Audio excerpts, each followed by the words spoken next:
ವ್ಯಾಸರಾಜರು ಮಾಡಿದ ಉಪಕಾರ ಶಬ್ದಗಳಿಂದ ಹೇಳುವುದಕ್ಕೆ ಸಾಧ್ಯ ಇಲ್ಲ.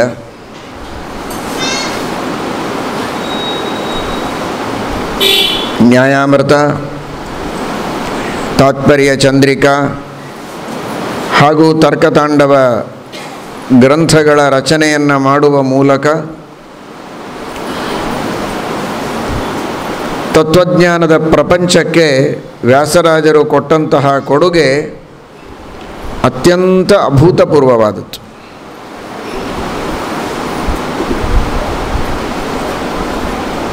ಶ್ರೀಮದಾನಂದ ತೀರ್ಥ ಭಗವತ್ಪಾದಾಚಾರ್ಯರು ಸರ್ವಮೂಲ ಗ್ರಂಥಗಳ ರಚನೆಯನ್ನು ಮಾಡಿ ಸಮಗ್ರವಾದ ಸಜ್ಜನ ಸಮುದಾಯಕ್ಕೆ ಸಮಗ್ರ ತತ್ವಜ್ಞಾನದ ದರ್ಶನವನ್ನೇ ಮಾಡಿಸಿದ್ದಾರೆ. ಸಕಲ ತತ್ವಗಳ ಸಾರ ಸಂಗ್ರಹ ಸರ್ವಮೂಲದಲ್ಲಿದೆ. ಉಪನಿಷತ್ತುಗಳು, ವೇದಗಳು, ಇತಿಹಾಸ ಪುರಾಣಗಳು ಹಾಗೂ ಭಗವದ್ಗೀತೆ ಯಾವ ಮೂಲ ಗ್ರಂಥಗಳನ್ನು ಉಳಿಸದಂತೆ ಸಕಲ ಆಕರ ಗ್ರಂಥಗಳಲ್ಲಿರುವ ತತ್ವರತ್ನಗಳ ಸಂಗ್ರಹ ಶ್ರೀಮದಾಚಾರ್ಯರ ಸರ್ವಮೂಲ ಗ್ರಂಥಗಳಲ್ಲಿ ಇವೆ. ಅಂತಹ ಅನಂತ ಉಪಕಾರ ಮಾಡಿದ ಮಹಾನುಭಾವರು ಶ್ರೀಮದಾಚಾರ್ಯರು. ಶ್ರೀಮದಾಚಾರ್ಯರು ಉಪದೇಶ ಮಾಡಿದ ನಂತರ ಶ್ರೀಮದಾಚಾರ್ಯರ ಅಭಿಪ್ರಾಯವನ್ನು ಸ್ಪಷ್ಟವಾಗಿ ತಿಳಿಸೋದು, ಶ್ರೀಮದಾಚಾರ್ಯರ ಅಭಿಪ್ರಾಯಗಳ ಬಗ್ಗೆ, ಶ್ರೀಮದಾಚಾರ್ಯರು ನಿರೂಪಣೆ ಮಾಡಿದಂತಹ ತತ್ವಗಳ ಬಗ್ಗೆ ಬಂದ ಪ್ರಾಚೀನ, ಸಮಕಾಲೀನ ಹಾಗೂ ಅರ್ವಾಚೀನ ಎಲ್ಲ ಆಕ್ಷೇಪಗಳಿಗೆ ಅತ್ಯಂತ ಸಮರ್ಪಕವಾಗಿ ಸಮಾಧಾನವನ್ನು ನೀಡಿ ಶ್ರೀಮದಾಚಾರ್ಯರ ಸಿದ್ಧಾಂತವನ್ನು ಸಮರ್ಥನೆ ಮಾಡಿದಂತಹ ಮಹಾನುಭಾವರು ಶ್ರೀಮದ್ ಟೀಕಾಕೃತ್ಪಾದರು. ಟೀಕಾಕೃತ್ಪಾದರ ಕೊಡುಗೆಯನ್ನು ವರ್ಣನೆ ಮಾಡುವ ಯೋಗ್ಯತೆಯೂ ನಮ್ಮದಲ್ಲ, ಅದನ್ನು ವ್ಯಾಸರಾಜರೇ ಮಾಡಬೇಕು. ಟೀಕಾ ಗಾಂಭೀರ್ಯ ಮುದ್ಧರ್ತು ವ್ಯಾಸತೀರ್ಥಾದಯ ಕ್ಷಮಃ ಅಂತ ರಾಘವೇಂದ್ರ ಸ್ವಾಮಿಗಳವರು ತಿಳಿಸಿದಂತೆ ಕೇವಲ ಟೀಕಾ ಗಾಂಭೀರ್ಯವನ್ನು ಉದ್ಧರಣೆ ಮಾಡಿ ಅಲ್ಲಿರುವಂತಹ ತತ್ವ ರಹಸ್ಯಗಳನ್ನು ನಮಗೆ ತಿಳಿಸುವುದು ಮಾತ್ರ ಅಲ್ಲ, ಟೀಕೆಯ ಬಗ್ಗೆ ವರ್ಣನೆ ಮಾಡಬೇಕು ಅಂದರೂ ವ್ಯಾಸರಾಜರೇ ಮಾಡಬೇಕು. ಅಂತಹ ಟೀಕಾ ಗಾಂಭೀರ್ಯ ಇದೆ, ಶ್ರೀಮದ್ ಟೀಕಾಕೃತ್ಪಾದರ ಶೈಲಿ ಇದೆ. ಆದರೆ ಟೀಕೆಯ ಗಾಂಭೀರ್ಯ ಅಷ್ಟಿದ್ದರೂ ಕೂಡ, ಶ್ರೀಮದ್ ಟೀಕಾಕೃತ್ಪಾದರ ಉಪಕಾರ ಅಷ್ಟಿದ್ದರೂ ಕೂಡ ಅದನ್ನು ಅರ್ಥ ಮಾಡಿಕೊಳ್ಳುವ ಯೋಗ್ಯತೆ ನಮಗಿಲ್ಲ. ಟೀಕೆಯಲ್ಲಿರುವ ಶ್ರೀಮನ್ಯಾಯಸುಧಾದಿ ಗ್ರಂಥಗಳಲ್ಲಿ ಇರುವಂತಹ ಸೂಕ್ಷ್ಮವಾದ ವಿಷಯಗಳನ್ನು ಕೇವಲ ಶ್ರೀಮನ್ಯಾಯಸುಧಾ ಗ್ರಂಥದಲ್ಲಿ ಅಲ್ಲ, ಪ್ರಮಾಣ ಪದ್ಧತಿ ಇರಬಹುದು, ಅನೇಕ ಟೀಕಾ ದಶಪ್ರಕರಣಗಳ ಟೀಕಾ ಗ್ರಂಥಗಳಿರಬಹುದು, ಅಂತಹ ಸಣ್ಣ ತತ್ವಸಂಖ್ಯಾನದ ಟೀಕೆ ಇರಬಹುದು, ಸಣ್ಣ ಸಣ್ಣ ಗ್ರಂಥಗಳು, ಅತೀ ಬೃಹತ್ ಗ್ರಂಥವಾದ ಶ್ರೀಮನ್ಯಾಯಸುಧಾ, ತತ್ವಪ್ರಕಾಶಿಕಾದಿಗಳು, ಇಂತಹ ಸೂಕ್ಷ್ಮ ಹಾಗೂ ಅತ್ಯಂತ ವಿಸ್ತೃತವಾದ ಗ್ರಂಥಗಳಲ್ಲಿ ಅಡಗಿದ ಒಂದೊಂದು ವಾಕ್ಯಗಳು, ಒಂದೊಂದು ಪದಗಳಲ್ಲಿ ಅಡಗಿದಂತಹ ಸ್ವಾರಸ್ಯವನ್ನು ತೋರಿಸಿ ಅವುಗಳಿಂದ ಒಂದು ದೊಡ್ಡದಾದ ಸಿದ್ಧಾಂತವನ್ನೇ ಕಟ್ಟುವ ಮಹಾಕೌಶಲ ವ್ಯಾಸರಾಜರಲ್ಲಿದೆ. ಇದು ನಿಜವಾಗಿಯೂ ನಮಗೆ ಆಶ್ಚರ್ಯವಾಗುವಂಥದ್ದು. ಅದೇ ಪದಗಳನ್ನು ನಾವು ಓದಿದರೆ ನಮಗೇನು ಅರ್ಥ ಗೊತ್ತಾಗುವುದಿಲ್ಲ. ಆದರೆ ವ್ಯಾಸರಾಜರಿಗೆ ಅದೇ ಪದದಲ್ಲಿ ಅದ್ಭುತವಾದ ಟೀಕಾಕೃತ್ಪಾದರ ಶ್ರೀಮದಾಚಾರ್ಯರ ಭಾವದ ದರ್ಶನ ಅವರಿಗೆ ಆಗತ್ತೆ. ಅದನ್ನು ನಮಗೆ ಮಾಡಿಸಿಕೊಡ್ತಾರೆ ಮಹಾನುಭಾವರು. ಇದು ವ್ಯಾಸರಾಜರು ಮಾಡಿದಂತಹ ಬಹಳ ದೊಡ್ಡದಾದಂತಹ ಉಪಕಾರ. ವ್ಯಾಸರಾಜರು ಬೇರೆ ಮಹಾಜ್ಞಾನಿಗಳು ಪ್ರತಿಭಾವಂತರು ಎಲ್ಲ ಇದ್ದು ಇನ್ಯಾರಾದರೂ ಆಗಿದ್ದರೆ, ಅಂದರೆ ಬೇರೆ ಮತೀಯರು ಅಥವಾ ಲೌಕಿಕರಾಗಿದ್ದರೆ ಇದೆಲ್ಲ ತಮ್ಮದೇ ಆದಂತಹ ಮಹಾಜ್ಞಾನ ಮಹಾಪಾಂಡಿತ್ಯ, ನಮಗೆ ಸಮಾನರು ಯಾರಿಲ್ಲ ಅಂತ ಈ ರೀತಿಯಾಗಿ ಹೇಳಿಕೊಳ್ಳಬಹುದಾಗಿತ್ತು. ವ್ಯಾಸರಾಜರಲ್ಲಿ ಅವರು ಜ್ಞಾನದ ಮೇರು ಅನ್ನುವುದು ಎಷ್ಟು ಸತ್ಯವೋ ಅಷ್ಟೇ ಅವರು ವಿನಯದ ಮೇರುವೂ ಹೌದು. ಅಂತಹ ಜ್ಞಾನ ಸಾಗರರಾಗಿದ್ದರೂ ಕೂಡ ಶ್ರೀಮದ್ ಟೀಕಾಕೃತ್ಪಾದರ ಶ್ರೀಮದ್ ಆಚಾರ್ಯರ ಗ್ರಂಥಗಳ ಬಗ್ಗೆ ಇರುವಂತಹ ಗೌರವ ಅವರಿಗೆ ಎಷ್ಟು ಅಂತ ವರ್ಣನೆ ಮಾಡಲಿಕ್ಕೆ ಸಾಧ್ಯ ಇಲ್ಲ. ಇಲ್ಲಿ ಅಧ್ಯಯನ ಮಾಡಿದ ವಿದ್ವಾಂಸರು ಸಾಕಷ್ಟು ಜನ ಇದ್ದೀರಿ, ಶ್ರವಣ ಮಾಡಿದಂತಹ ಅನೇಕ ಲೌಕಿಕರು ಇದ್ದೀರಿ, ಕೆಲವರು ಹೊಸ ಜಿಜ್ಞಾಸುಗಳು ಇರಬಹುದು. ವ್ಯಾಸರಾಜರ ತಾತ್ಪರ್ಯ ಚಂದ್ರಿಕಾ ಗ್ರಂಥವನ್ನು ಗಮನಿಸಿದವರಿಗೆಲ್ಲ ಗೊತ್ತು. ತಾವು ಒಂದು ವಿಷಯವನ್ನು ಹೇಳಿದರೆ ಆ ವಿಷಯ ಶ್ರೀಮದ್ ಟೀಕಾಕೃತ್ಪಾದರ ಯಾವ ಶಬ್ದದಿಂದ ಸೂಚಿತವಾಯಿತು? ಒಂದು ಏವಕಾರ, ಒಂದು ಚ, ಒಂದು ತು ಎಂಬ ಶಬ್ದಗಳ ಮೇಲೆ ಟೀಕಾಕೃತ್ಪಾದರ ಅಭಿಪ್ರಾಯವನ್ನು ನಮಗೆ ತಿಳಿಸಿಕೊಡ್ತಾರೆ. ಅದರಂತೆ ಸೂತ್ರ, ಶ್ರೀಮದ್ ಆಚಾರ್ಯರ ಗ್ರಂಥ ಹಾಗೂ ಟೀಕಾಕೃತ್ಪಾದರ ವಾಕ್ಯಗಳು, ಹೀಗೆ ಒಂದೊಂದು ವಿಷಯಗಳನ್ನು ತಾವು ನಿರೂಪಣೆ ಮಾಡಿದರೆ ಅದು ಯಾವ ಟೀಕಾಕೃತ್ಪಾದರ ಶಬ್ದಗಳಿಂದ ಸೂಚಿತ, ಶ್ರೀಮದ್ ಆಚಾರ್ಯರ ಶಬ್ದಗಳಿಂದ ಸೂಚಿತ ಅನ್ನುವುದನ್ನು ತೋರಿಸದೇ ಬಿಡೋದಿಲ್ಲ. ಇದೇನು ತೋರಿಸುತ್ತೆ ಅಂದರೆ, ಒಂದು ಟೀಕಾಕೃತ್ಪಾದರ ಶ್ರೀಮದಾಚಾರ್ಯರ ಗಾಂಭೀರ್ಯ, ಅವರ ಗ್ರಂಥಗಳಲ್ಲಿರುವಂತಹ ಅಪಾರವಾದ ವಿಷಯಗಳ ರಾಶಿ, ಅದನ್ನು ನಿರೂಪಣೆ ಮಾಡುವ ಅವರ ಅದ್ಭುತವಾದ ಕೌಶಲ, ಇವುಗಳ ಜೊತೆಗೆ ಅದರ ಬಗ್ಗೆ ಇರುವಂತಹ ವ್ಯಾಸರಾಜರ ಶ್ರದ್ಧೆ ಹಾಗೂ ಅದನ್ನು ಜಗತ್ತಿನ ಮುಂದೆ ಸ್ಪಷ್ಟವಾಗಿ ಇದು ನಾನು ಅವರ ಮಾತಿನಿಂದ ತಿಳಿದದ್ದು ಅಂತ ತೋರಿಸುವ ಮೂಲಕ ವಿನಯ, ಇವುಗಳು ಎರಡೂ ನಮಗೆ ಗೊತ್ತಾಗುತ್ತೆ. ಇದರಂತೆ ತರ್ಕತಾಂಡವದಲ್ಲಿಯೂ ಕೂಡ ಎಷ್ಟು ಮತಗಳು ತಾರ್ಕಿಕರ ಮತ ಪ್ರಧಾನವಾಗಿ ಇಟ್ಟುಕೊಂಡು ತಾರ್ಕಿಕರ ಮತ, ಪ್ರಭಾಕರರ ಮತ, ಭಾಟ್ಟರ ಮತ, ಎಲ್ಲ ಮತಗಳ ವಿಮರ್ಶೆಗಳನ್ನು ಮಾಡ್ತಾರೆ. ನಿಜವಾಗಿ ನೋಡಿದರೆ ಮೇಲ್ನೋಟಕ್ಕೆ ಆ ವಿಷಯಗಳು ಟೀಕಾಕೃತ್ಪಾದರು ಸುಧಾದಿ ಗ್ರಂಥಗಳಲ್ಲಿ ಅಥವಾ ಶ್ರೀಮದಾಚಾರ್ಯರು ಸರ್ವಮೂಲ ಗ್ರಂಥಗಳಲ್ಲಿ ಹೇಳದಿರುವ ಅನೇಕ ವಿಷಯಗಳನ್ನು, ಪರಮತದ ದೋಷಗಳನ್ನು ಹಾಗೂ ಸ್ವಮತದ ಅನೇಕ ಸಿದ್ಧಾಂತದ ರಹಸ್ಯಗಳನ್ನು ವ್ಯಾಸರಾಜರು ತಾವೇ ಸ್ವತಃ ಅವುಗಳನ್ನು ನಿರೂಪಣೆ ಮಾಡಿದ್ದಾರೆ ತಮ್ಮ ಪ್ರತಿಭೆಯಿಂದ ಅಂತ ನಮಗೆ ತೋರುತ್ತೆ. ಆ ರೀತಿಯಾಗಿ ವ್ಯಾಸರಾಜರು ಅದ್ಭುತವಾದ ಪ್ರತಿಭೆಯಿಂದ ವರ್ಣನೆ ಮಾಡ್ತಾರೆ. ಆದರೆ ಕೂಡಲೇ ಆ ಪ್ರಕರಣದ ಉಪಸಂಹಾರದಲ್ಲಿ ಇದೆಲ್ಲ ಅನುವ್ಯಾಖ್ಯಾನದ ಈ ಶಬ್ದದಿಂದ ಬಂದದ್ದು, ಸುಧಾ ಗ್ರಂಥದ ಈ ಶಬ್ದದಿಂದ ಇದು ಬಂದದ್ದು ಅಂತ ಶ್ರೀಮದಾಚಾರ್ಯರ ಟೀಕಾಕೃತ್ಪಾದರ ವಾಕ್ಯಗಳಲ್ಲಿ ಆ ಎಲ್ಲ ವಿಷಯಗಳ ಸಮನ್ವಯವನ್ನು ಮಾಡಿ ತೋರಿಸಿದಾಗ ಅಗಾಧ ಅನ್ನಿಸ್ತದೆ.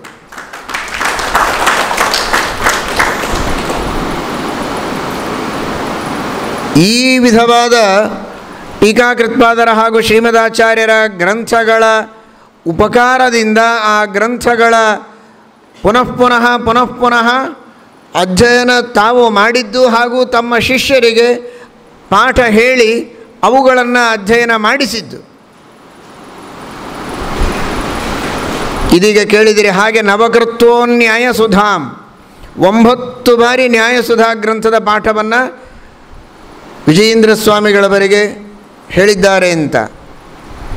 ಷಡ್ವಾರಂ 6 ಸಲ ಸಮಗ್ರವಾದ ಸರ್ವಮೂಲ ಗ್ರಂಥಗಳ ಪಾಠವನ್ನು ಹೇಳಿದ್ದಾರೆ ಅಂತ. ಅನೇಕ ಬಾರಿ ಅವರು ತಮ್ಮ ಸುದೀರ್ಘವಾದ ಆಯುಷ್ಯದೊಳಗೆ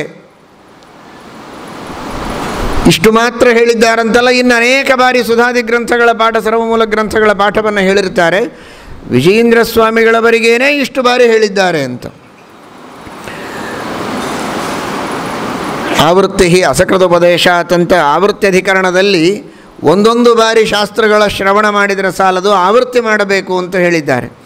ಯಾಕೆ ಅಂದರೆ ತತ್ವಮಸಿ ಎಂಬ ಉಪದೇಶವನ್ನು ಶ್ವೇತಕೇತುವಿಗೆ ಉದ್ದಾಲಕರು 9 ಬಾರಿ ಉಪದೇಶ ಮಾಡಿದ್ದು.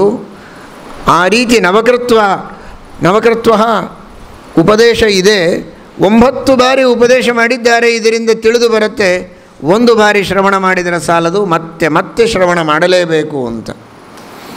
ಆ ಆವೃತ್ತಿ ಅಧಿಕರಣದೊಳಗೆ ಶ್ವೇತಕೇತುವಿಗೆ ಉದ್ದಾಲಕರು 9 ಬಾರಿ ಉಪದೇಶ ಮಾಡಿದ್ದನ್ನು ಉದಾಹರಣೆಯಾಗಿ ಕೊಟ್ಟು ಪುನಃ ಶಾಸ್ತ್ರಗಳ ಶ್ರವಣವನ್ನು ಮಾಡಬೇಕು ಅಂತ ವೇದವ್ಯಾಸದೇವರು ಆದೇಶ ಮಾಡಿದರೆ, ಅದನ್ನು ಚಾಚೂ ತಪ್ಪದಂತೆ ವ್ಯಾಸರಾಜರು ಸ್ವತಃ ಬರೀ ತತ್ವಮಸಿ ಎಂಬ ಒಂದು ವಾಕ್ಯ ಅಲ್ಲ, ಅಥವಾ ಇನ್ನೊಂದು ಯಾವುದೋ ವೇದದ ವಾಕ್ಯವೋ ಒಂದು ಶ್ಲೋಕವೋ ಅಲ್ಲ, ಸಮಗ್ರವಾದ ಶ್ರೀಮನ್ ನ್ಯಾಯಸುಧಾವನ್ನೇ 9 ಬಾರಿ ಉಪದೇಶವನ್ನು ಮಾಡಿ ನಿಜವಾಗಿ ಆವೃತ್ತಿಯನ್ನು ಹೇಗೆ ಮಾಡಬೇಕು ಅಂತ ಜಗತ್ತಿಗೆ ತೋರಿಸಿಕೊಟ್ಟ ಮಹಾನುಭಾವರು ವ್ಯಾಸರಾಜರು.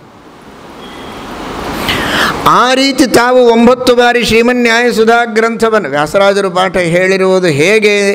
ವಿಜಯೇಂದ್ರ ಸ್ವಾಮಿಗಳಂತಹ ಮಹಾಜ್ಞಾನಿಗಳು, ವಾದಿರಾಜರಂತಹ ಮಹಾಜ್ಞಾನಿಗಳು, ಅಂಥವರಿಗೆ ವ್ಯಾಸರಾಜರಂತಹ ಮಹಾಜ್ಞಾನಿ ವರೆಣ್ಯರು ಉಪದೇಶ ಮಾಡಬೇಕಾದರೆ ಆ ಪಾಠ ಹೇಗಿರಬಹುದು ಅಂತ ನಮ್ಮಂಥವರು ಊಹೆ ಮಾಡಲಿಕ್ಕೂ ಸಾಧ್ಯವಿಲ್ಲ. ನಿಜವಾಗಿ ವ್ಯಾಸರಾಜರ ಗ್ರಂಥಗಳನ್ನು ನೋಡಬಹುದು, ವಿಜಯೇಂದ್ರ ಸ್ವಾಮಿಗಳ ಗ್ರಂಥಗಳು, ವಾದಿರಾಜರ ಗ್ರಂಥಗಳು ಎಲ್ಲವೂ ಉಪಲಬ್ಧ ಇವೆ. ಎಲ್ಲರೂ ಜ್ಞಾನಿ ವರೆಣ್ಯರು. ಅಂತಹ ಮಹಾನುಭಾವರಾದ ಜ್ಞಾನಿಗಳಿಗೆ ಇಂಥ ಜ್ಞಾನಿಗಳು ಉಪದೇಶ ಮಾಡಿದರೆ ಅದು ಹೇಗಿರಬಹುದು? ನಾವು ಹೇಗೆ ಊಹೆ ಮಾಡಲಿಕ್ಕೆ ಸಾಧ್ಯ? ಅವರ ಗ್ರಂಥಗಳನ್ನು ನೋಡಿ ಸಾಮಾನ್ಯವಾಗಿ ಊಹೆ ಮಾಡಲಿಕ್ಕೆ ಸಾಧ್ಯ ಇದೆ ಅಷ್ಟೇ ಹೊರತು ಪೂರ್ಣವಾಗಿ ತಿಳಿದುಕೊಳ್ಳೋ ಯೋಗ್ಯತೆ ನಮ್ಮದಲ್ಲ. ಅಂಥ ಮಹಾನುಭಾವರು. ಹೀಗಾಗಿ ಆ ರೀತಿ ಪಾಠ ಪ್ರವಚನವನ್ನು ಮಾಡಿದ ವ್ಯಾಸರಾಜರಿಗೆ ಸುಧಾದಿ ಗ್ರಂಥಗಳ ಸರ್ವಮೂಲ ಗ್ರಂಥಗಳ ಪಂಕ್ತಿಗಳನ್ನು ಓದುವಾಗ ಹೊಸ ಅರ್ಥ. ಆ ಮಾತನ್ನು ಶ್ರೀಮನ್ಯಾಯಸುಧಾದಲ್ಲಿ ಟೀಕಾಕೃತ್ಪಾದರು ಹೇಳ್ತಾರೆ, 3ಯ ಅಧ್ಯಾಯದಲ್ಲಿ, ಅಭಿನವ ಉತ್ಪ್ರೇಕ್ಷೋದಯಾತ್. ಪುನಃ ಆವೃತ್ತಿ ಮಾಡಿದರೆ ಏನು ಲಾಭ ಅಂದರೆ ಹೊಸ ವಿಚಾರಗಳು ಆ ವಾಕ್ಯಗಳನ್ನು ಓದುವಾಗ ಬರುತ್ತೆ. ಆ ವಾಕ್ಯಗಳಿಗೆ ಹೊಸ ಅರ್ಥಗಳು ಹೊಳೆಯುತ್ತೆ.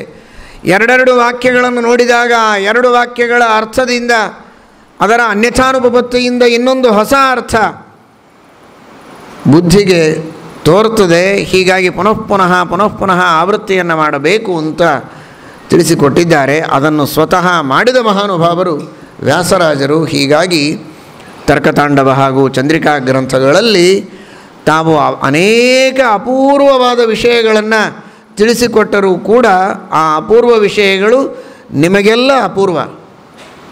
ನೀವು ಸುಧಾದಿ ಗ್ರಂಥಗಳನ್ನು, ಸರ್ವಮೂಲ ಗ್ರಂಥಗಳನ್ನು ಓದಿದರೆ ನಿಮಗೆ ಇದು ತೋಚೋದಿಲ್ಲ. ಹರಿವಾಯು ಗುರುಗಳ ಅನುಗ್ರಹದಿಂದ ಇದು ನನಗೆ ತೋಚಿದೆ. ಶ್ರೀಮದ್ ಟೀಕಾಕೃತ್ಪಾದರ ಹಾಗೂ ಶ್ರೀಮದ್ ಆಚಾರ್ಯರ ಗ್ರಂಥಗಳಲ್ಲಿ ಈ ಎಲ್ಲ ವಿಷಯಗಳು ನನಗೆ ತೋರಿದ್ದು, ಇದನ್ನು ನಾನು ನಿಮಗೆ ತಿಳಿಸಿಕೊಡ್ತಾ ಇದ್ದೇನೆ.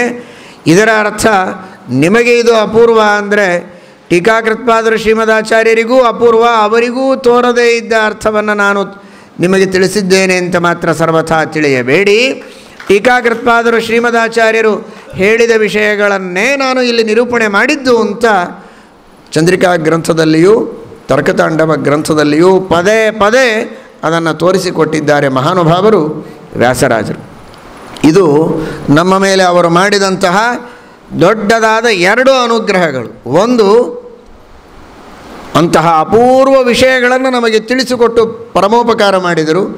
ಈ ಅಪೂರ್ವ ವಿಷಯಗಳು ನಮಗೆ ಅಪೂರ್ವವಾಗಿದ್ದರೂ ಟೀಕಾಕೃತ್ಪಾದರ ಶ್ರೀಮದಾಚಾರ್ಯರ ದೃಷ್ಟಿಯಲ್ಲಿ ಇದು ಅಪೂರ್ವ ಅಲ್ಲ. ಅವರು ಹೇಳಿದ ವಿಷಯವೇ, ಅವರು ಸೂಚನೆ ಮಾಡಿದ ವಿಷಯವೇ, ತಮ್ಮ ಗಂಭೀರ ಶೈಲಿಯಲ್ಲಿ ಅವರು ಉಪದೇಶ ಮಾಡಿದ್ದನ್ನೇ ನಮಗೆ ಹೇಳಿದ್ದೇವೆ ಎನ್ನುವುದನ್ನು ತಿಳಿಸುವ ಮೂಲಕ ಟೀಕಾಕೃತ್ಪಾದರ ಶ್ರೀಮದಾಚಾರ್ಯರ ಅತ್ಯದ್ಭುತವಾದಂತಹ ಜ್ಞಾನದ ಮಹಿಮೆ, ಅವರ ಗ್ರಂಥದ ಮಹಿಮೆ, ಅವರು ಜೋಡಿಸಿದ ಶಬ್ದಗಳ ಅದ್ಭುತವಾದಂತಹ ಶೈಲಿಯ ವೈಶಿಷ್ಟ್ಯ, ಇವುಗಳನ್ನೂ ನಮಗೆ ತಿಳಿಸುವ ಮೂಲಕ ಆ ಮಹಾಗುರುಗಳ ಬಗ್ಗೆ, ಟೀಕಾಕೃತ್ಪಾದರ ಬಗ್ಗೆ, ಶ್ರೀಮದಾಚಾರ್ಯರ ಬಗ್ಗೆ ಪರಮಾದರ ನಮಗೆ ಬರುವಂತೆ ಮಾಡಿದ್ದಾರಲ್ಲ, ಇದು ಇನ್ನೊಂದು ದೊಡ್ಡ ಅನುಗ್ರಹ ವ್ಯಾಸರಾಜರು ನಮಗೆ ಮಾಡಿದ್ದು. ಈ ಹಿನ್ನೆಲೆಯಲ್ಲಿ ನಾವು ನ್ಯಾಯಾಮೃತ ಗ್ರಂಥವನ್ನು ಕಾಣಬೇಕು. ನ್ಯಾಯಾಮೃತ ಗ್ರಂಥದಲ್ಲಿ ವ್ಯಾಸರಾಜರು ಮಾಡಿದ್ದೇನು ಅಂದರೆ ಹೋಮ್ವರ್ಕ್ ಕೊಟ್ಟಿದ್ದಾರೆ. ಚಂದ್ರಿಕಾ ಗ್ರಂಥದಲ್ಲಿ, ತರ್ಕತಾಂಡವ ಗ್ರಂಥದಲ್ಲಿ ತಾವು ಟೀಕಾಕೃತ್ಪಾದರ ಹಾಗೂ ಶ್ರೀಮದಾಚಾರ್ಯರ ಗ್ರಂಥಗಳಿಂದ ಯಾವ ರೀತಿ ವಿಷಯಗಳನ್ನು ತೆಗೆದಿದ್ದೇವೆ ಅಂತ ತಾವೇ ತೋರಿಸಿಕೊಟ್ರು. ನ್ಯಾಯಾಮೃತದಲ್ಲಿ ಮಾತ್ರ ಪದೇ ಪದೇ ಟೀಕೆಯ ಶ್ರೀಮದಾಚಾರ್ಯರ ಸರ್ವಮೂಲ ಗ್ರಂಥಗಳಿಂದ ಹೇಗೆ ನಾವು ಈ ವಿಷಯಗಳನ್ನು ತೆಗೆದು ನಿಮಗೆ ಹೇಳಿದ್ದು ಅಂತ ಸ್ಪಷ್ಟವಾಗಿ ಹೇಳಲಿಲ್ಲ. 2 ಗ್ರಂಥಗಳಲ್ಲಿ ನಾವು ನಿಮಗೆ ತೋರಿಸಿದ್ದುಂಟಲ್ವಾ, ಆ ರೀತಿಯಾಗಿ ಗ್ರಂಥಗಳ ರಚನೆ ಮೊದಲಾಗಿರಬಹುದು, ನಂತರ ಆಗಿರಬಹುದು, ಆ ವಿಷಯ ಬೇರೆ. ಆದರೆ 2 ಗ್ರಂಥಗಳಲ್ಲಿ ಯಾವ ರೀತಿ ಮೊದಲು ಅಥವಾ ನಂತರದಲ್ಲಿ ನಾವು ನಿಮಗೆ ತೋರಿಸಿಕೊಟ್ಟಿದ್ದೇವೋ ಆ ಮಾರ್ಗದಲ್ಲಿ, ಆ ದೃಷ್ಟಿಯಲ್ಲಿ ನೀವು ನ್ಯಾಯಾಮೃತದ ಅಧ್ಯಯನವನ್ನು ಮಾಡಿ ಅಂತ ಹೋಮ್ವರ್ಕ್ ಕೊಟ್ಟಿದ್ದಾರೆ. ಅದನ್ನು ಅಥವಾ ನ್ಯಾಯಾಮೃತವನ್ನೇ ಮೊದಲು ರಚನೆ ಮಾಡಿದಾಗ ನ್ಯಾಯಾಮೃತವನ್ನು ಓದಿ ಪೂರ್ಣವಾಗಿ ಎಲ್ಲ ಸ್ವತಂತ್ರ ವಿಷಯಗಳನ್ನೇ ಹಿಂದಿನ ಟೀಕಾ ಹಾಗೂ ಮೂಲ ಗ್ರಂಥಗಳಲ್ಲಿ ಹೇಳದೇ ಇರುವ ವಿಷಯಗಳನ್ನೇ ಹೇಳಿದ್ದಾರೆ ವ್ಯಾಸರಾಜರು ಅಂತ ಏನಾದರೂ ತಿಳಿದಿದ್ದರೆ, ಹಾಗಾದರೆ ಇನ್ನು ಮುಂದೆ ಬರುವ ಗ್ರಂಥಗಳಲ್ಲಿ ಆದರೂ ನಾನು ಅದಕ್ಕೆ ಸ್ಪಷ್ಟೀಕರಣ ಮಾಡ್ತೇನೆ, ಹಾಗೆ ನಾನು ಯಾವುದು ಹೇಳುವುದಿಲ್ಲ, ಮೂಲದಲ್ಲಿ ಟೀಕೆಯಲ್ಲಿ ಹೇಳಿದ್ದನ್ನೇ ಹೇಳುತ್ತೇವೆ ಎನ್ನುವುದನ್ನು ತಾವು ಮುಂದೆ ರಚನೆ ಮಾಡಿದ ತರ್ಕತಾಂಡವದಲ್ಲಿ ಅದನ್ನು ಸ್ಪಷ್ಟಪಡಿಸಿದ್ದಾರೆ. ಹೀಗಾಗಿ ವ್ಯಾಸರಾಜರಂತಹ ಮಹಾಜ್ಞಾನಿಗಳ ಅಭಿಪ್ರಾಯವನ್ನು ಏನು ಅಂತ ಹೇಳೋದಕ್ಕೆ ನಮ್ಮಂತಹ ಪಾಮರರು ಪ್ರಯತ್ನ ಮಾಡುವ ಅವಶ್ಯಕತೆ ಇಲ್ಲ. ಸ್ವಯಂ ವ್ಯಾಸರಾಜರೇ ತಮ್ಮ ಅಭಿಪ್ರಾಯವೇನು ಅಂತ ತಾವೇ ಜಗತ್ತಿಗೆ ತಿಳಿಸಿ ಪರಮೋಪಕಾರ ಮಾಡಿದ್ದಾರೆ. ಚಂದ್ರಿಕಾ ತರ್ಕತಾಂಡವ ಗ್ರಂಥಗಳಲ್ಲಿ ತೋರಿಸಿದ ರೀತಿಯಲ್ಲಿ ನ್ಯಾಯಾಮೃತ ಗ್ರಂಥದಲ್ಲಿ ಹೇಳಿದಂತಹ ವಿಷಯಗಳು ಕೂಡ ಮೂಲ ಸರ್ವಮೂಲ ಗ್ರಂಥಗಳು ಹಾಗೂ ಟೀಕಾ ಗ್ರಂಥಗಳಲ್ಲಿ ಹೇಳಿದ ವಿಷಯಗಳೇ. ಕೆಲವುದು ಸ್ಪಷ್ಟವಾಗಿ ಹೇಳಿದ್ದು, ಕೆಲವುದು ದಿಗ್ದರ್ಶನ ಮಾಡಿದ್ದು, ಕೆಲವುದನ್ನು ಚಶಬ್ದ ತುಶಬ್ದಗಳಿಂದ ಹೇಳಿದ್ದು, ಕೆಲವು 2 ವಾಕ್ಯಾರ್ಥಗಳ ಅನ್ಯಥಾನುಪಪತ್ತಿಯಿಂದ ಸಿದ್ಧವಾಗಬಹುದು ಅನ್ನುವುದಕ್ಕಾಗಿ ಉಳಿದದ್ದನ್ನು ಶಿಷ್ಯರೇ ಊಹೆ ಮಾಡಲಿ ಎನ್ನುವುದಕ್ಕಾಗಿ ಬಿಟ್ಟದ್ದು. ಈ ಕ್ರಮದಲ್ಲಿ ಶಿಷ್ಯರು ಊಹೆ ಮಾಡಲಿ ಎನ್ನುವುದಕ್ಕೆ ಶ್ರೀಮದಾಚಾರ್ಯರು ಬಿಟ್ಟದ್ದು ಉಂಟು ಅಂತ ಸುಧಾದಲ್ಲೇ ಟೀಕಾಕೃತ್ಪಾದರು ಅನೇಕ ಬಾರಿ ಹೇಳಿದ್ದಾರೆ. ಶಿಷ್ಯೈರೇವ ಊಹ್ಯತಾಂ, ದಿಗ್ದರ್ಶನ ಮಾಡಿದ್ದುಂಟಲ್ಲ, ಈ ಮಾರ್ಗದಲ್ಲಿ ಮುಂದೆ ಶಿಷ್ಯರೇ ತಿಳಿಯಲಿ ಅನ್ನುವುದಕ್ಕಾಗಿ ಶ್ರೀಮದಾಚಾರ್ಯರು ಹೇಳದೆ ಬಿಟ್ಟದ್ದು, ಅದನ್ನು ನಾವು ತಿಳಿಸಿಕೊಡ್ತೇವೆ ಅಂತ ಟೀಕಾಕೃತ್ಪಾದರು ಹೇಳಿದ್ದು ಉಂಟು. ಶಿಷ್ಯರು ಊಹೆ ಮಾಡುವುದಕ್ಕೆ ಬೇಕಾದ ಉಳಿದೆಲ್ಲ ಸಿದ್ಧತೆಗಳನ್ನು ಮಾಡಿಕೊಟ್ಟು ಮುಂದೆ ಊಹೆ ಮಾಡಲಿ ಅಂತ ಬಿಟ್ಟದ್ದುಂಟು. ಅದೆಲ್ಲ ಸೂಚಿತ ಎಂಬ ರೀತಿಯಲ್ಲಿ ನಾವು ತಿಳಿಯಬೇಕೇ ಹೊರತು ಸೂಚಿತವೂ ಅಲ್ಲ, ಸ್ಪಷ್ಟವಾಗಿ ಹೇಳಿದ್ದೂ ಅಲ್ಲ, ಅವರ ವಾಕ್ಯಗಳ ಅವಲೋಕನವನ್ನು ಮಾಡಿದಾಗ ಅನ್ಯಥಾನುಪಪತ್ತಿಯಿಂದ ಸಿದ್ಧವಾದದ್ದೂ ಅಲ್ಲ, ಕೇವಲ ಸ್ವಂತವಾಗಿ ಪ್ರತಿಭೆಯಿಂದ ಮಾತ್ರ ಹೇಳಿದ್ದನ್ನು ನ್ಯಾಯಾಮೃತದಲ್ಲಿ ತಾವು ನಿರೂಪಣೆ ಮಾಡಿದ್ದಾರೆ ಅಂತ ಸರ್ವಥಾ ವ್ಯಾಸರಾಜರ ಅಭಿಪ್ರಾಯವಲ್ಲ. ಶ್ಲೋಕ ನೋಡಿದರೆ ಹಾಗೆ ಅನಿಸುತ್ತೆ ಮೇಲೆ, ಅದು ವ್ಯಾಸರಾಜರ ಹೃದಯವಲ್ಲ. 3 ಗ್ರಂಥಗಳಲ್ಲಿ 2 ಗ್ರಂಥಗಳಲ್ಲಿ ಅವರು ತೋರಿಸಿದ ಶೈಲಿಯನ್ನು ಗಮನಿಸಿದರೆ ನ್ಯಾಯಾಮೃತದಲ್ಲಿಯೂ ಅದೇ ಶೈಲಿಯನ್ನೇ ಅನುಸರಣೆ ಮಾಡಿದ್ದಾರೆ ಅಂತ ಧೈರ್ಯವಾಗಿ ವ್ಯಾಸರಾಜರ ಮಾತಿನಿಂದಲೇ ವ್ಯಾಸರಾಜರ ಮಾತಿಗೆ ನಾವು ವ್ಯಾಖ್ಯಾನ ಮಾಡಬಹುದು. ಹಾಗಾದರೆ ಅನುಕ್ತ ಕಥನಾತ್ವಾಪಿ ಸಫಲೋಯಂ ಶ್ರಮೋ ಮಮ ಎಂಬ ಮಾತಿಗೆ ಸರ್ವಾತ್ಮನ ಹೇಳದೇ ಇರುವುದನ್ನು ನಾವು ಹೇಳಿದ್ದೇವೆ ಅಂತ ಅವರ ಅಭಿಪ್ರಾಯ ಸರ್ವಥಾ ಅಲ್ಲ. ಸ್ಪಷ್ಟವಾಗಿ ನಿಮ್ಮಂಥವರಿಗೆ ಹೇಳಿದರೂ ಹೇಳದೇ ಇದ್ದಂತೆ ಅನುಕ್ತಪ್ರಾಯ, ಕೆಲವುದು ಉಕ್ತಪ್ರಾಯ ಅಂತಾರಲ್ಲ, ಹಾಗೆ ಇದು ಅನುಕ್ತಪ್ರಾಯ, ಹೇಳಿದರೂ ನಿಮಗೆ ಸ್ಪಷ್ಟವಾಗದೇ ಇದ್ದದ್ದರಿಂದ ಅನುಕ್ತಪ್ರಾಯ ಅದನ್ನು ನಾನು ಸ್ಪಷ್ಟ ಮಾಡಿ ನಿಮಗೆ ಉಪಕಾರವನ್ನು ಮಾಡ್ತೇನೆ. ಟೀಕಾಕೃತ್ಪಾದರ ಸೇವೆ ನಿಮ್ಮೆಲ್ಲರಿಗೆ ಪರಮೋಪಕಾರವನ್ನು ಮಾಡುತ್ತೇನೆ, ಪರಮಾನುಗ್ರಹವನ್ನು ಮಾಡುತ್ತೇನೆ ಎನ್ನುವುದನ್ನು ವ್ಯಾಸರಾಜರು ತಿಳಿಸಿತು.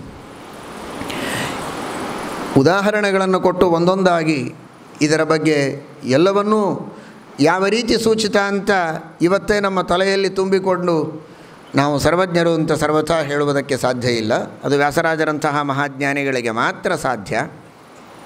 ರಘುನಾಥ ತೀರ್ಥರ ಕಾಲದಲ್ಲಿ ವ್ಯಾಸರಾಜರ ಸಮಕ್ಷಮದಲ್ಲಿ ಆದ್ಯ ವರದರಾಜಾಚಾರ್ಯರು ಇದನ್ನು ವ್ಯಾಸರಾಜರ ಹಾಗೂ ಟೀಕಾಕೃತ್ಪಾದರ ಸೇವಾರೂಪದಲ್ಲಿ ಟೀಕಾಕೃತ್ಪಾದರ ಯಾವ ವಾಕ್ಯಗಳಿಂದ ನ್ಯಾಯಾಮೃತದಲ್ಲಿ ಬರುವ ಯಾವ ವಿಷಯಗಳು ಹೇಗೆ ಸೂಚಿತ ಅಂತ ತೋರಿಸಿಕೊಟ್ರು ಅಂತ ಇತಿಹಾಸ ನಾವು ಕೇಳ್ತೇವೆ.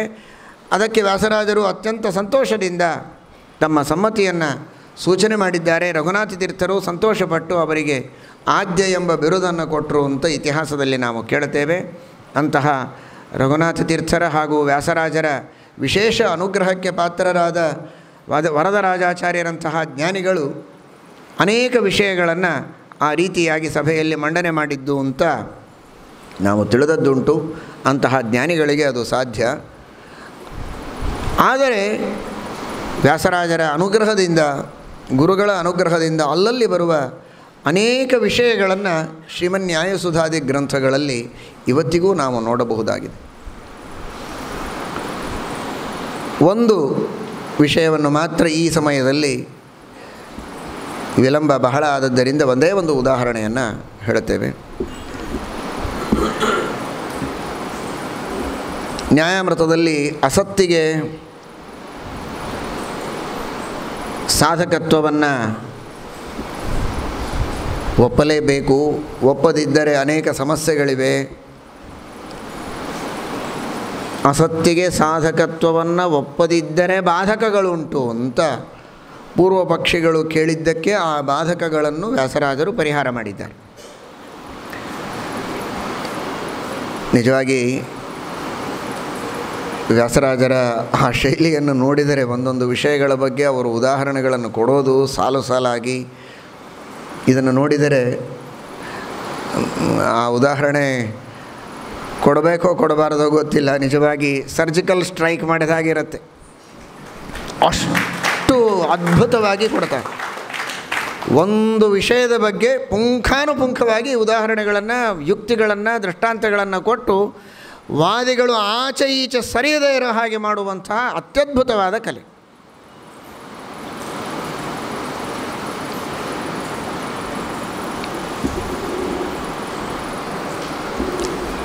ಶಾಸ್ತ್ರೀಯವಾದ ವಿಷಯ ಹೆಚ್ಚು ನಾನು ಅದನ್ನು ಬಿಡಿಸ್ಲಿಕ್ಕೆ ಹೋಗೋದಿಲ್ಲ, ಬಿಡಿಸ್ಲಿಕ್ಕೆ ಬರಬಹುದು, ಅದರ ಸಮಯ ಇಲ್ಲ. ಹೀಗಾಗಿ ಗಂಭೀರವಾಗಿ ಮಾತ್ರ ಹೇಳ್ತೇನೆ. ಅಸತ್ತು ಇದು ಸಾಧಕ ಅಲ್ಲ ಅಂತ.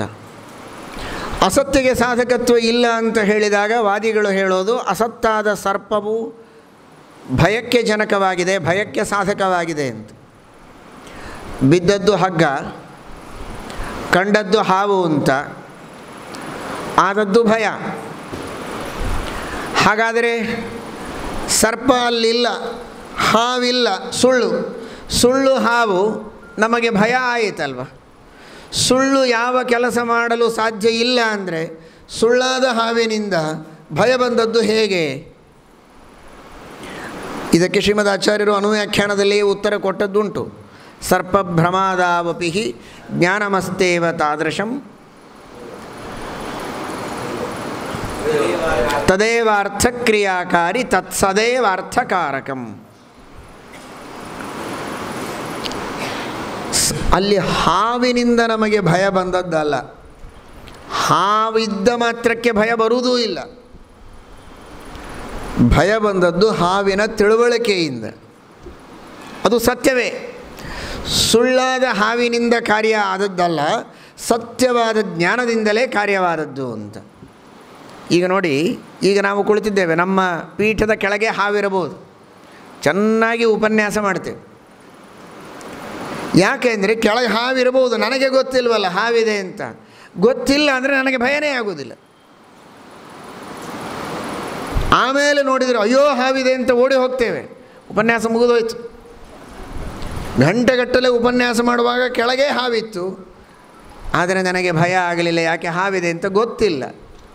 ಆಮೇಲೆ ಗೊತ್ತಾಯಿತು, ಭಯ ಆಯಿತು. ಹಾಗಾದರೆ ಹಾವಿನಿಂದ ಭಯ ಅಲ್ಲ, ಹಾವಿನ ತಿಳುವಳಿಕೆಯಿಂದ ಭಯ. ಇದಕ್ಕೆ ವಿಪರೀತವಾಗಿ ಹಾವಿರೋದೇ ಇಲ್ಲ, ಹಗ್ಗ ಇರುತ್ತೆ, ಆದರೆ ಹಾವು ಅಂತ ಕತ್ತಲೆಯಲ್ಲಿ ಕಂಡದ್ದಕ್ಕೆ ಭಯವಾಗತ್ತೆ. ತಿಳಿದು ಬರೋದೇನಿದರಿಂದ? ಹಾವಿನಿಂದ ನಮಗೆ ಭಯ ಅಲ್ಲ, ತಿಳುವಳಿಕೆಯಿಂದ ಭಯ. ತತ್ ಸದೇವ, ತಿಳುವಳಿಕೆ ಇದು ಸತ್ಯವೇ, ಸತ್ಯವಾದ ತಿಳುವಳಿಕೆಯಿಂದಲೇ ನಮಗೆ ಭಯವಾದದ್ದು. ಅಸತ್ಯವಾದ ಹಾವಿನಿಂದ ಭಯ ಇಲ್ಲ. ಇದು ಶ್ರೀಮದಾಚಾರ್ಯರು ಹೇಳಿದ ವಿಷಯ. ಇದರ ಮೇಲೆ ಆಕ್ಷೇಪಗಳು ಬರುತ್ತೆ. ತಿಳುವಳಿಕೆ ಸರಿ, ಆದರೆ ಬರೀ ತಿಳುವಳಿಕೆಯಿಂದ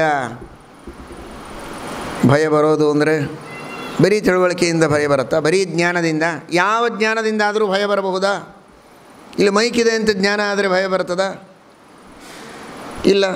ಪುಸ್ತಕ ಇದೆ ಅಂತ ಜ್ಞಾನ ಆದರೆ ಭಯ ಬರ್ತದ?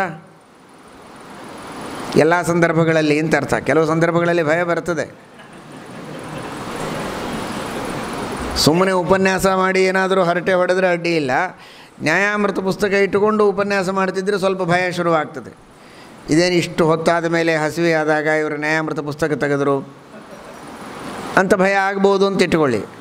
ಆದರೆ ಎಲ್ಲ ಹೊತ್ತಿಗಂತೂ ಭಯ ಆಗೋದಿಲ್ಲ. ಹಾಗಾದರೆ ಜ್ಞಾನದಿಂದ ಭಯ ಅಂತ ಇಟ್ಟುಕೊಂಡರೂ ಎಲ್ಲ ಜ್ಞಾನಗಳಿಂದ ಭಯ ಇಲ್ವಲ್ಲ. ಸರ್ಪದ ಜ್ಞಾನದಿಂದಲೇ ಭಯ ಇದೆ. ಹಾಗಾದರೆ ಭಯವನ್ನು ಹುಟ್ಟಿಸುವ ಕೆಲಸದೊಳಗೆ ಜ್ಞಾನ ಮಾತ್ರ ಇಲ್ಲ, ಸರ್ಪವೂ ಸೇರಿಕೊಂಡಿದೆ. ಎರಡೂ ಸೇರಿ ಭಯಕ್ಕೆ ಜನಕ ಅಂದರೆ ಸರ್ಪವೂ ಭಯಜನಕವಾದ ಹಾಗಾಯ್ತಲ್ಲ. ಬರೀ ಜ್ಞಾನದಿಂದ ಭಯವೋ? ಯಾವುದಾದರೂ ಜ್ಞಾನದಿಂದ ಭಯ ಬರಲಿ? ಬರೋದಿಲ್ಲ. ಸರ್ಪದ ಜ್ಞಾನದಿಂದಲೇ ಭಯ ಬರುತ್ತೆ. ಹಾಗಾದರೆ ಸರ್ಪದ್ದು ಭಯವನ್ನು ಹುಟ್ಟಿಸುವುದರೊಳಗೆ ಪಾರ್ಟ್ ಇದೆ. ಜ್ಞಾನವೂ ಭಯವನ್ನು ಹುಟ್ಟಿಸ್ತದೆ, ಸರ್ಪವೂ ಹುಟ್ಟಿಸುತ್ತೆ. ಸುಳ್ಳಾದ ಸರ್ಪವೂ ತನ್ನದೇ ಆದ ಯೋಗದಾನವನ್ನು ಮಾಡ್ತದೆ ಅಂತಾಯಿತು ಭಯವನ್ನು ಹುಟ್ಟಿಸುವುದರೊಳಗೆ. ಹಾಗಾದರೆ ಸುಳ್ಳು ಕೆಲಸ ಮಾಡುವುದಿಲ್ಲ ಅಂತ ಹೇಗೆ ಹೇಳ್ತೀರಾ? ಸುಳ್ಳಾದ ಸರ್ಪದಿಂದಲೂ ಕೆಲಸ ಆಯಿತಲ್ವಾ ಅಂತ.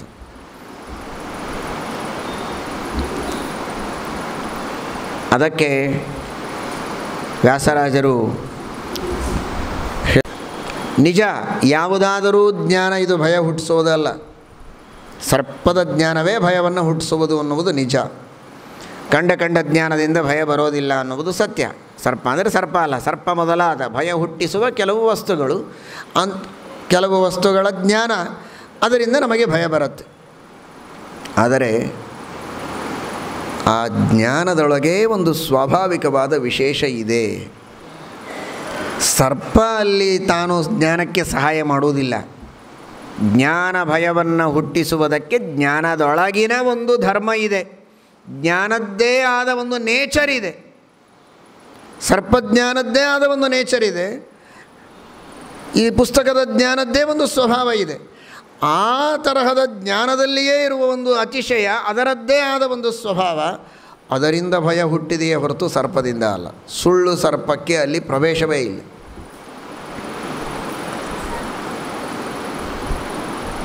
ಈ ತರಹದ ವಿಷಯವನ್ನು ಟೀಕಾಕೃತ್ಪಾದರು ಹೇಳಿ ಅದಕ್ಕೆ ಅನೇಕ ವಾದಿಗಳು ಹೇಳುವ ಅಭಿಪ್ರಾಯವನ್ನು ಅನುವಾದ ಮಾಡಿ ಅದನ್ನು ಖಂಡನೆ ಮಾಡ್ತಾರೆ.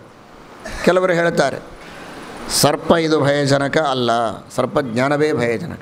ಹಾಗಾದರೆ ಸರ್ಪದ ಕೆಲಸ ಏನು? ಸರ್ಪದ ಕೆಲಸ ಏನು ಅಂದರೆ ಅದು ಕೇವಲ ವ್ಯಾವರ್ತಕ ಅಂತ. ವ್ಯಾವರ್ತಕ ಅಂದರೆ ಇದು ಪುಸ್ತಕದ ಜ್ಞಾನ, ಇದು ಸರ್ಪದ ಜ್ಞಾನ. ಇದು ಪುಸ್ತಕದ ಜ್ಞಾನ ಅಲ್ಲ, ಇದು ಸರ್ಪದ ಜ್ಞಾನ. ಯಾವ ಜ್ಞಾನ ಇದು? ಇದು ಸರ್ಪದ ಜ್ಞಾನ ಅಂತಿರಲ್ಲ. ಅಂದರೆ ಪುಸ್ತಕದ ಜ್ಞಾನ ಅಲ್ಲ, ಇದು ಘಟದ ಜ್ಞಾನ ಅಲ್ಲ, ಇದು ಮೈಕಿನ ಜ್ಞಾನ ಅಲ್ಲ, ಇದು ಸರ್ಪದ ಜ್ಞಾನ ಅಂತ.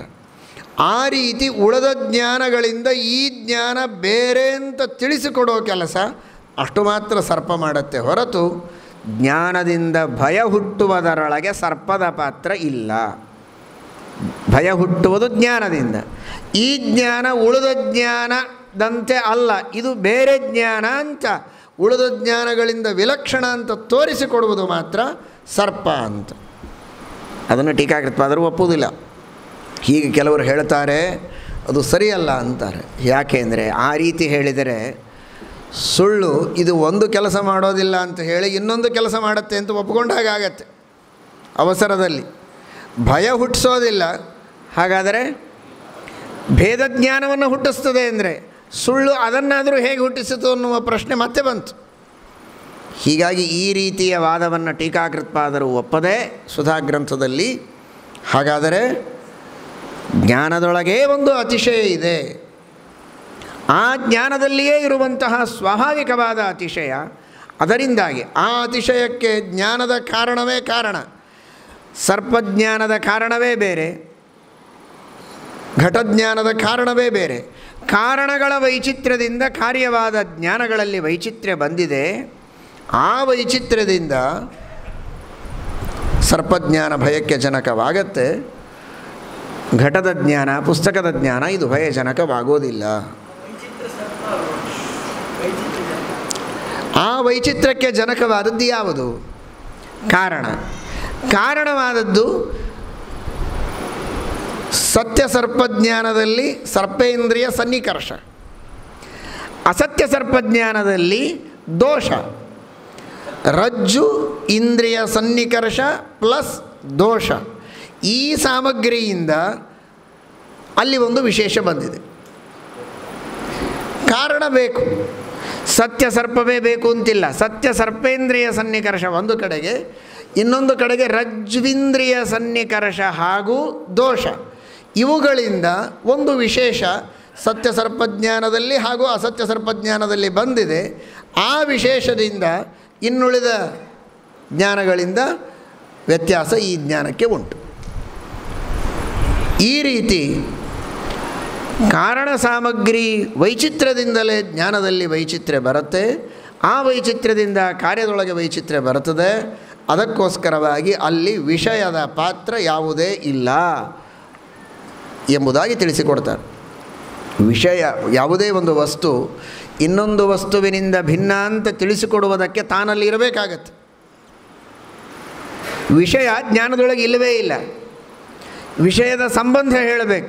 ವಿಷಯದ ಸಂಬಂಧ ಅಂದರೆ ವಿಷಯಕ್ಕೂ ಜ್ಞಾನಕ್ಕೂ ಸಂಯೋಗ ಇಲ್ಲ, ಸಮವಾಯ ಅಂತೂ ಇಲ್ಲವೇ ಇಲ್ಲ. ಹಾಗಾದರೆ ವಿಷಯಕ್ಕೂ ಜ್ಞಾನಕ್ಕೂ ಇರುವ ಸಂಬಂಧ ಹೇಳಬೇಕೇನಿನ್ನ? ವಿಷಯ ವಿಷಯೀ ಭಾವ ಅದು ಸಂಬಂಧವೇ ಅಲ್ಲ, ದ್ವಿಷ್ಠ ಸಂಬಂಧ ಅಲ್ಲ.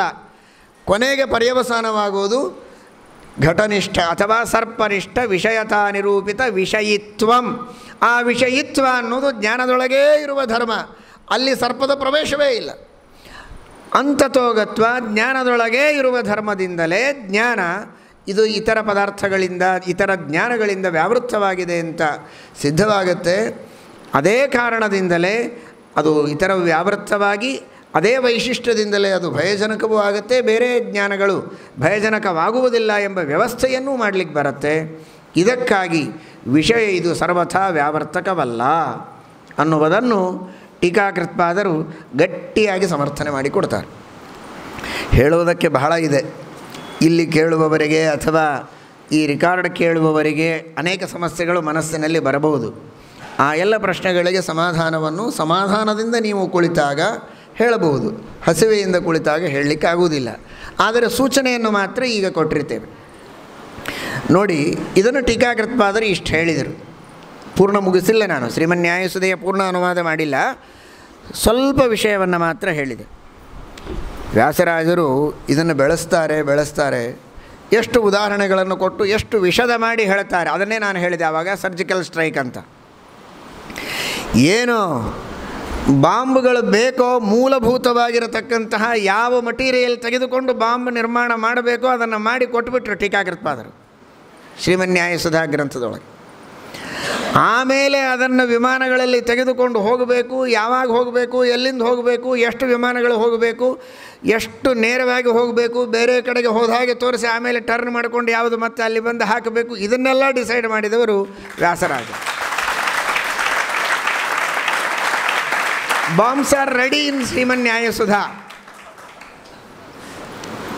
ಟೀಕಾಕೃತ್ಪಾದರು ವಿಷಯವನ್ನು ಒದಗಿಸಿಕೊಟ್ರು.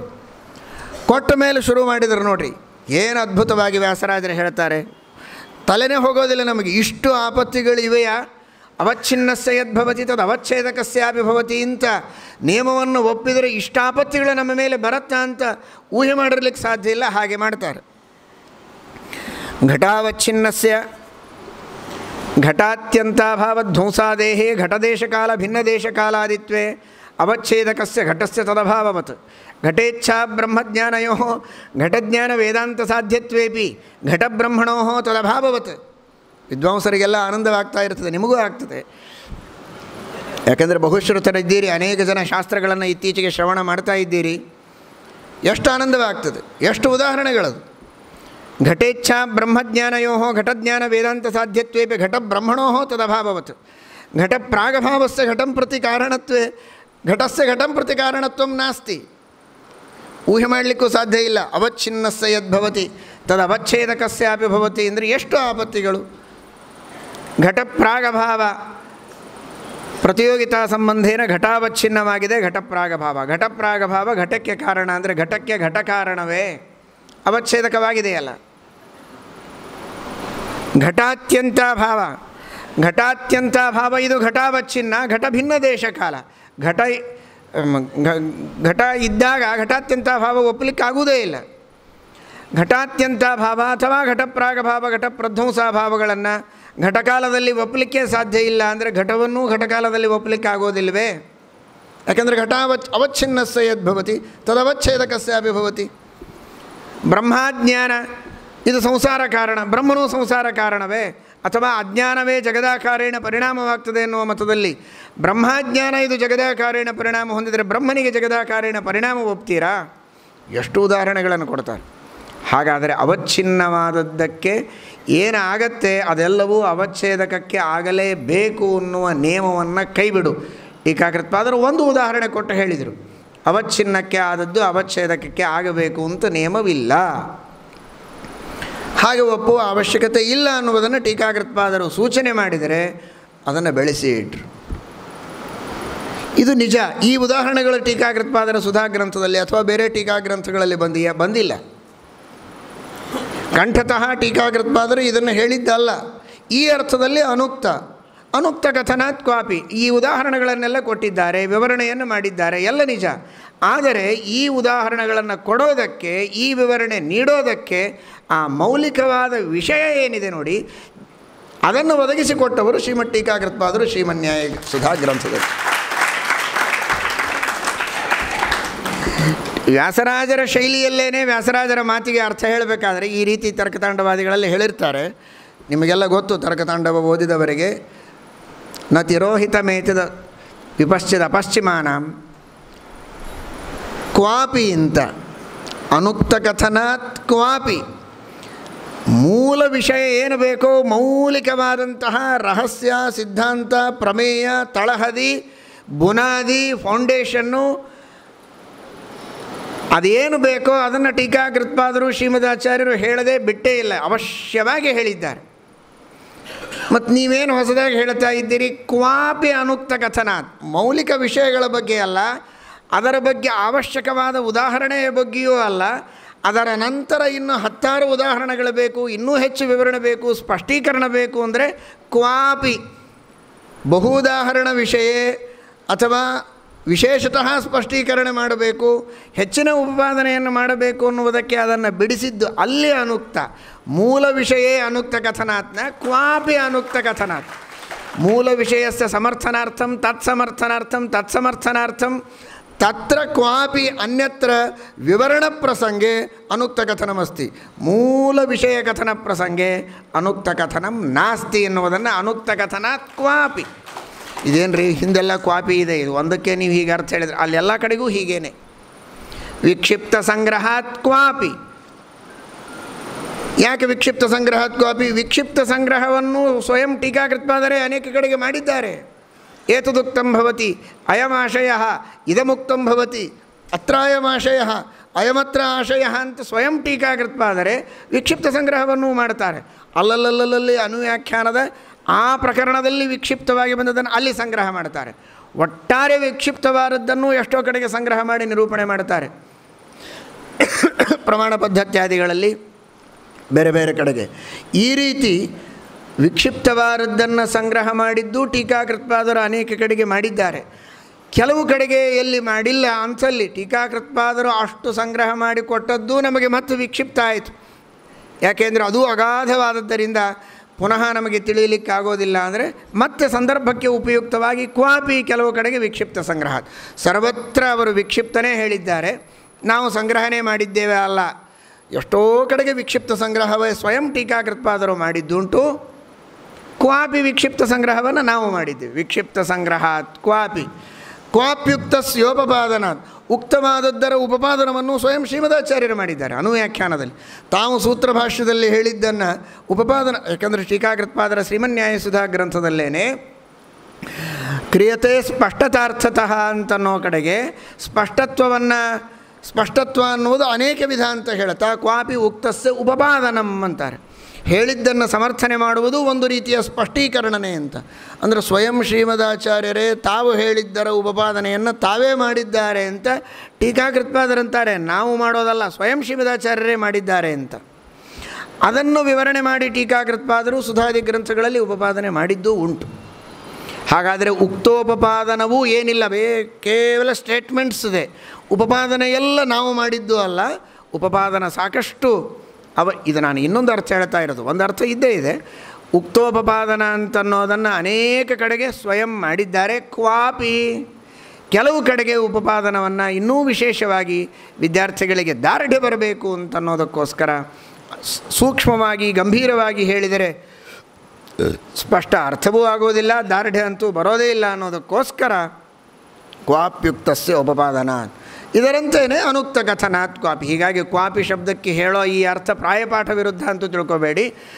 ವಿಕ್ಷಿಪ್ತ ಸಂಗ್ರಹಾತ್ ಕ್ವಾಪಿ, ಕ್ವಾಪ್ಯುಕ್ತಸ್ಯ ಉಪಪಾದನಾತ್, ಅನುಕ್ತ ಕಥನಾತ್ ಕ್ವಾಪಿ, ಸಫಲೋಯಂ ಶ್ರಮೋ ಮಮ ಅಂತ ವ್ಯಾಸರಾಜರ ಮಾತಿಗೆ ಅವರೇ ತರ್ಕತಾಂಡವ ಚಂದ್ರಿಕಾದಿ ಗ್ರಂಥಗಳಲ್ಲಿ ತೋರಿಸಿದ ರೀತಿಯಲ್ಲಿ ನ್ಯಾಯಾಮೃತದ ಅವರ ಈ ಮಾತಿಗೂ ನಾವು ಅರ್ಥ ಮಾಡಿಕೊಳ್ಳಬೇಕೇ ಹೊರತು ಬೇರೆ ರೀತಿಯ ವ್ಯಾಖ್ಯಾನವನ್ನು ಮಾಡಿ ಸರ್ವಥಾ ಟೀಕಾಕೃತ್ಪಾದರು ಶ್ರೀಮದಾಚಾರ್ಯರು ಹೇಳದೇ ಇದ್ದದ್ದನ್ನು, ಅವರು ಸೂಚನೆ ಮಾಡದೇ ಇದ್ದದ್ದನ್ನು ಕೇವಲ ಪ್ರತಿಭೆಯಿಂದ ಹೇಳಿದ್ದಾರೆ ಅಂತ ನಾವು ತಿಳಿದುಕೊಳ್ಳುವುದಲ್ಲ. ಇದಕ್ಕೆ ವ್ಯಾಖ್ಯಾನಕಾರರ ಪರಂಪರೆ, ವ್ಯಾಖ್ಯಾನಕಾರರು ಅಂತಂದರೆ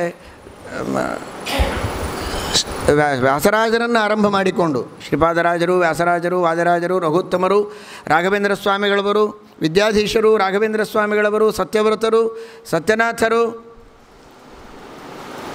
ಯಾದವಾರ್ಯರು, ಶ್ರೀನಿವಾಸ ತೀರ್ಥರು, ಏನೆಲ್ಲ ವ್ಯಾಖ್ಯಾನಕಾರರ ಪರಂಪರೆ ಇದೆ, ಎಲ್ಲ ವ್ಯಾಖ್ಯಾನಕಾರರ ಪರಂಪರೆಯನ್ನು ನಾವು ಅನುಸರಣೆ ಮಾಡಿ ನೋಡಿದಾಗ ನಮಗೆ ತಿಳಿದು ಬರೋದೇನು ಅಂದರೆ, ಯಾವುದಾದರೂ ಒಂದು ವಿಷಯವನ್ನು ಹೇಳಿದರೆ ಆ ವಿಷಯಕ್ಕೆ ಆಧಾರವಾಗಿ ಟೀಕಾಗ್ರಂಥವನ್ನು, ಸರ್ವಮೂಲ ಗ್ರಂಥಗಳನ್ನು ತೋರಿಸ್ತಾರೆ. ಸ್ವಯಂ ವ್ಯಾಸರಾಜರಂತೂ ತೋರಿಸ್ತಾರೆ ಅಂತ ಇಷ್ಟೊತ್ತು ನಾವು ಹೇಳಿದ್ದಾಯಿತು. ಹಾಗಾದರೆ ಟೀಕಾಗ್ರಂಥಗಳ, ಸರ್ವಮೂಲ ಗ್ರಂಥಗಳ ಆಧಾರವಿದ್ರೇ ಆ ಸಿದ್ಧಾಂತವನ್ನು ನಾವು ನಮ್ಮ ದ್ವೈತ ಸಿದ್ಧಾಂತದಲ್ಲಿ ಅಂಗೀಕಾರ ಮಾಡಲಿಕ್ಕೆ ಸಾಧ್ಯವಿದೆ.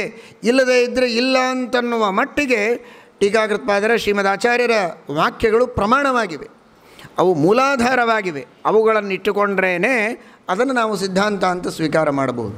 ವ್ಯಾಸರಾಜರ ವಾಕ್ಯಗಳನ್ನು ಪ್ರಮಾಣವಾಗಿ ಕೊಡೋದು ಉಂಟು. ಯಾಕೆ ಅಂದರೆ ಆ ವ್ಯಾಸರಾಜರು ಹೇಳಿದ್ದು ಟೀಕಾ ಹಾಗೂ ಸರ್ವಮೂಲ ಗ್ರಂಥಗಳಲ್ಲಿ ಅವರೇ ಸಮನ್ವಯ ಮಾಡಿ ತೋರಿಸಿರ್ತಾರೆ ಎನ್ನುವ ಒಂದು ನೈರ್ಭರ್ಯದಿಂದಲೇ ಹೊರತು ಟೀಕಾದಿಗಳಲ್ಲಿ ಸರ್ವಥಾ ಹೇಳದೇ ಇದ್ದರೂ ಇದನ್ನು ನಾವು ಕೇವಲ ವ್ಯಾಸರಾಜರು ಹೇಳಿದ್ದಾರೆ ಎನ್ನುವುದಕ್ಕೋಸ್ಕರ ಒಪ್ತೇವೆ ಎನ್ನುವುದು ಸ್ವಯಂ ವ್ಯಾಸರಾಜರಿಗೂ ಸಮ್ಮತ ಅಲ್ಲ, ವ್ಯಾಖ್ಯಾನಕಾರರ ಪರಂಪರೆಯಲ್ಲಿಯೂ ಅದು ಸಮ್ಮತವಲ್ಲ ಅನ್ನೋದಕ್ಕಾಗೇ ಅಲ್ಲಲ್ಲಿ ಟೀಕಾಗ್ರಂಥದ ಸಮ್ಮತಿಯನ್ನು ತೋರಿಸಿ ಅಥವಾ ಸರ್ವಮೂಲ ಗ್ರಂಥಗಳ ಸಮ್ಮತಿಯನ್ನು ತೋರಿಸಿ ಅದನ್ನು ಒಪ್ಪುದು. ಇದರಂಥ ಟೀಕೆಗೂ ಇದು ಸಮಾನ. ಟೀಕಾಕೃತ್ಪಾದರು ಹೇಳಿದಂತಹ ವಿಷಯಗಳು ಕೂಡ ಸರ್ವಮೂಲ ಗ್ರಂಥಗಳ ಆಧಾರದಿಂದ, ಶ್ರೀಮದಾಚಾರ್ಯರ ವಾಕ್ಯದಿಂದ, ಶ್ರೀಮದಾಚಾರ್ಯರ ಸೂಚಿತವಾದ ಅರ್ಥಗಳಿರಬಹುದು, ಸ್ಪಷ್ಟ ಖಚಿತವಾದ ಅರ್ಥಗಳಿರಬಹುದು, ಅದಕ್ಕೆ ಸಮ್ಮತವಾಗಿದ್ದರೆ ಮಾತ್ರ ಟೀಕೆ ಇದು ಗ್ರಾಹ್ಯವಾಗ್ತದೆ. ಇವರಿಬ್ಬರ ಗ್ರಂಥಗಳಿಗೆ ಸಮ್ಮತವಾದರೆ ವ್ಯಾಸರಾಜರ ಗ್ರಂಥ ಇದು ಮಾನ್ಯ. ಆ 300 ಜನರ ಮುನಿತ್ರಯರ ಗ್ರಂಥಗಳಿಗೆ ಸಮ್ಮತವಾಗಿದ್ದರೆ ಮುಂದಿನವರ ಗ್ರಂಥಗಳು ಮಾನ್ಯವಾಗ್ತದೆ ಅಂತನ್ನೋದನ್ನು ನಾವು ಈ ರೀತಿ ಕ್ರಮಶಃ ಅದನ್ನು ತಿಳಿಯಬೇಕು. ಅದಕ್ಕೋಸ್ಕರ ಅನುಕ್ತ ಕಥನಾತ್ ಕ್ವಾಪಿ ಎನ್ನುವುದಕ್ಕೆ ಈ ರೀತಿಯಾದ ಅಭಿಪ್ರಾಯವನ್ನು ನಾವು ಅರ್ಥ ಮಾಡಿಕೊಂಡ್ರೆ ವ್ಯಾಸರಾಜರ ಪರಮಾನುಗ್ರಹ ನಮ್ಮ ಮೇಲೆ ಆಗುವುದಕ್ಕೆ ಸಾಧ್ಯ ಇದೆ. ಅಂತಹ ಮಹಾಜ್ಞಾನಿಗಳಾದ, ಪರಮೋಪಕಾರ ಮಾಡಿದಂತಹ ಮಹಾನುಭಾವರ ವ್ಯಾಸರಾಜರ ಅನುಗ್ರಹ ನಮ್ಮ ಮೇಲೆ ಆಗಬೇಕು. ಚಂದ್ರಿಕಾ, ತರ್ಕತಾಂಡವ ಗ್ರಂಥಗಳಂತೆ ನ್ಯಾಯಾಮೃತ ಗ್ರಂಥದಲ್ಲಿ ಅವರು ನಿರೂಪಣೆ ಮಾಡಿದ ವಿಷಯಗಳು ಯಾವ ರೀತಿ ಆ ಮಹಾನುಭಾವರು ಟೀಕಾ ಸರ್ವಮೂಲ ಗ್ರಂಥಗಳಿಂದ ತಾವು ತೆಗೆದದ್ದು ಅಂತನ್ನುವ ತಿಳುವಳಿಕೆಯನ್ನು ನಮ್ಮ ಯೋಗ್ಯತೆ ಎಷ್ಟಿದೆ ಅಷ್ಟು ನಮಗೆ ಅವರೇ ತಿಳಿಸಿಕೊಟ್ಟು ಅನುಗ್ರಹವನ್ನು ಮಾಡಲಿ. ಆ ದೃಷ್ಟಿಯಲ್ಲಿ ಪುನಃ ವಿಶೇಷವಾದ ಸಂದರ್ಭಗಳಿರುವಾಗ ಪ್ರಯತ್ನವನ್ನು ಮಾಡೋಣ ಅಂತ ಹೇಳ್ತಾ ವ್ಯಾಸರಾಜರ ಸ್ಮರಣೆಯನ್ನು ಮಾಡಿ ಶ್ರೀಮನ್ಯಾಯಸುಧಾ ಗ್ರಂಥದ ಮಂಗಲದ ಸಂದರ್ಭದಲ್ಲಿ ಟೀಕಾಕೃತ್ಪಾದರ ವ್ಯಾಸರಾಜರ ಶ್ರೀಮದಾಚಾರ್ಯರ ಸ್ಮರಣೆ ನಾವು ಈ ರೀತಿಯಾಗಿ ಮಾಡಿದ್ದು ನಿಜವಾಗಿ ಒಂದು ದೊಡ್ಡ ಭಾಗ್ಯ. ಅವರ ಅನುಗ್ರಹ ನಮ್ಮ ಮೇಲೆ, ನಿಮ್ಮ ಮೇಲೆ, ಎಲ್ಲರ ಮೇಲೆ ಆಗಲಿ. ಅವರ ಗ್ರಂಥಗಳ ಭಾವಬೋಧ ನಮಗೆ ಚೆನ್ನಾಗಿ ಆಗುವಂತೆ ಭಾವಬೋಧಕಾರರು ನಮಗೆ ಅನುಗ್ರಹವನ್ನು ಮಾಡಲಿ ಎಂಬುದಾಗಿ ಪ್ರಾರ್ಥನೆಯನ್ನು ಶ್ರೀಕೃಷ್ಣ